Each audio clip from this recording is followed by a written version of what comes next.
The Lumix G9 Mark II is the new gold standard for Micro Four Thirds when it comes to hybrid photography and video. I've now been using this camera for a couple weeks. It's the camera you're looking at. It's how I'm filming myself right now. And I wanted to share some of my first thoughts, feelings, impressions after using it. This isn't a full comprehensive review. There's certainly a lot more. I've only scratched the surface, but I did want to share some of that immediate feedback, some of the things that stood out to me coming from the Lumix GH6 and many of the previous Lumix cameras like the GH5, the GH4, all the way back to the GH1. I love this camera. I really like the G9 Mark II. It does basically everything I could want and more, but it does have a few small hiccups that I've noticed and I'd like to share. Of course, if you're interested in this camera, you probably know all the specs, so I'm not gonna get into that. But one of the first things I am gonna point out is one of the first things that occurred to me, which is that this camera eats through battery way faster than the GH6. Now I am using phase detect autofocus, and it just seems like common sense that using autofocus more often would consume more battery. And it does seem to be the case. It's just not something I was immediately expecting or used to coming from the GH6, where my battery would last a little bit longer, and now the G9 Mark II just seems like I'm constantly getting down to that low battery threshold, even when I'm running additional power to it to hopefully charge it. And I don't know if that's a difference between the GH6 and the G9 Mark II, but it seemed like when I would have USB power supplied to the GH6, it would be kind of charging slowly while it was on and kind of get me through the day, where the G9 Mark II doesn't seem to be quite as effective using that method. You really have to turn the camera off to supply any meaningful power to that internal battery to get it back up to charge. I'll be honest, this has taken me a little bit getting used to. I really like using the Anton Bauer Titan base batteries. This is a great way to power your monitor, to charge your camera, basically do everything you need throughout the day, but it's not quite as effective on the G9 Mark II, and I don't know how I feel about that just yet. I have to be a lot more intentional with turning the camera off, and that's not something I really want to do all the time. Sometimes I need to be filming continuously, and I wish that BLK22, the Panasonic battery that's compatible with most of these cameras now, the GH6, the S5 Mark II,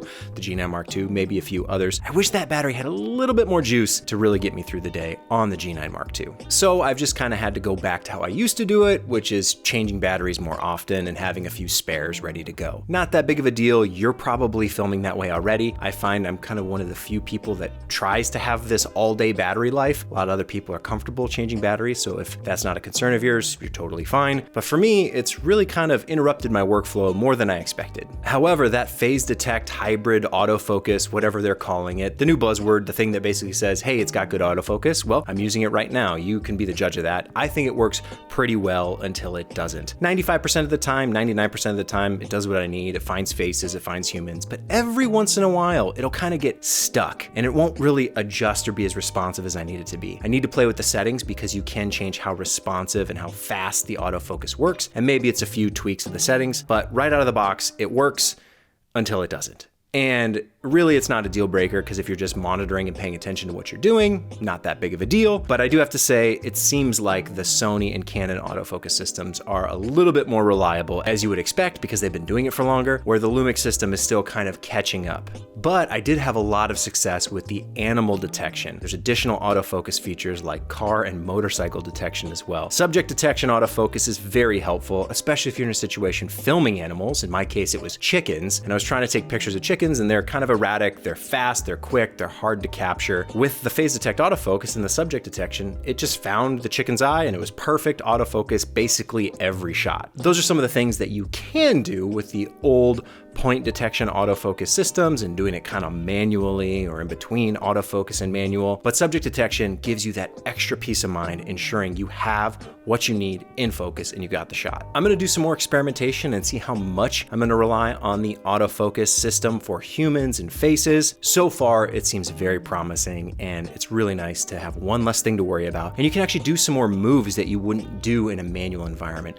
Pushing in, pulling out. This is all very common now in the Sony and Canon world, but new to Lumix shooters, and it's something that I appreciate Panasonic and Lumix have really embraced and finally caught up to everyone else, because it's one less excuse not to go with Lumix. To go back to my comparison between the GH6, another oddity that I noticed with the G9 Mark II is when it comes to compression. Now, this really only affected me at higher ISOs, so ISO 2000, which I thought might be safe considering the new dynamic range boost just kind of works all the time on the G9 Mark II. And coming from the GH6, ISO 2000 is normal noisy, but it's certainly within that safe space where it can be acceptable in some circumstances. So I was shooting ISO 2000 on the G9 Mark II, and I noticed that extra noise detail, that extra data that it's trying to process, the G9 Mark II compression at the lower end codecs really couldn't keep up with that extra fine detail, which I never noticed on the GH6. This is something I need to explore more because essentially the GH6 and the G9 Mark II, I'm using the exact same codecs, so I don't know why it would be any different, but maybe there's something with the encoder, the processing power, I'm not quite sure what it is, but on the G9 Mark II, I just noticed more compression artifacts. This is really pixel peeping. It's kind of nitpicking. It's probably not gonna make that big of a difference, and it really only affected me at those higher ISOs, but it is something I'm keeping my eye on because it definitely did catch me off guard coming from the GH6. Now the GH6 is more of a true video hybrid camera where the G9 Mark II is marketed more as a photography camera, but on paper, the specs do seem to be basically the same, so I'm curious if there's something going on under the hood that I haven't quite figured out yet. Speaking of phase detect autofocus, one thing you do have to keep an eye out for is when you have heavy backlight. I did notice that the autofocus struggled more when there was a stronger backlight. This isn't typically how I film. It was a situation where there was some flaring coming from the sun in the corner of my frame, and it's really an easy fix. I just changed my composition a little bit. But in that set of circumstances, it had a harder time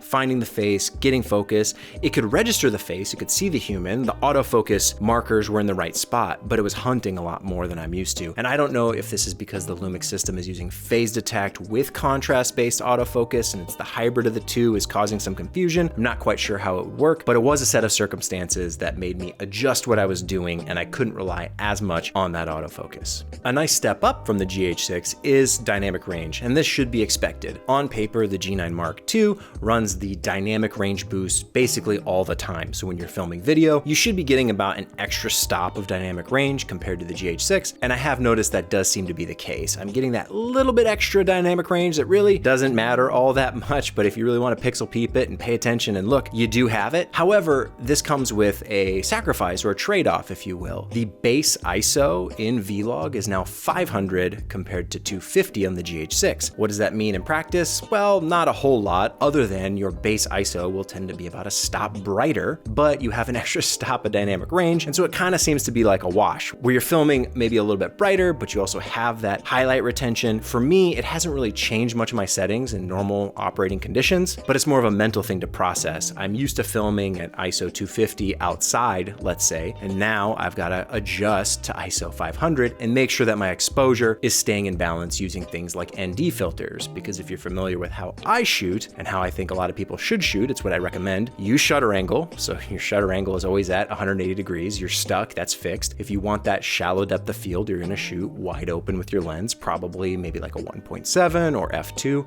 something like that. And really all it comes down to when it comes to controlling exposure is your ISO, and that's all that's built into the camera. So if you want any more control, you have to embrace external ND filters. I cannot stress enough how important it is to use an ND filter when you're doing daylight time lapses. I feel like I talk about this in every video, which I do recommend, especially if you're filming outside. You don't want to use your shutter to control exposure, so definitely invest in some NDs and keep that shutter angle set to 180 degrees, unless you have a creative reason to choose otherwise. This is art. Thankfully, the G9 Mark II has shutter angle, so I don't have to worry about it there. I do have to say that the handling on the G9 Mark II feels great. It's a little bit boxier, a little bit more angular than the GH6, but I kind of like it. It feels really good. It's about the right size, the right weight, and it just kind of feels good. The buttons are where I'd expect, and I have no problems when it comes to handling and using the camera. The internal stabilization is supposedly improved from the GH6. Now, this isn't something I've really noticed. Maybe it is better, but honestly, I wasn't having issues with the GH6 stabilization. I guess I could try some more aggressive handheld shots, but for the most part, it's working as I'd expect. The shots look stable. I don't have any of those micro jitters or weird warping or anything strange like that going on. The micro four thirds and the Lumix stabilization works as expected, and hopefully I'll do some more testing and find out that it is actually that much better. But so far, I would say my impressions are, it's basically the same as a GH6 for me when it comes to how I like to film. But the big question is micro four thirds still relevant in today's day and age? For me, it is. The lens selection is incredible. The Leica 10-25, the 25-50, the 50-200, these are beautiful lenses.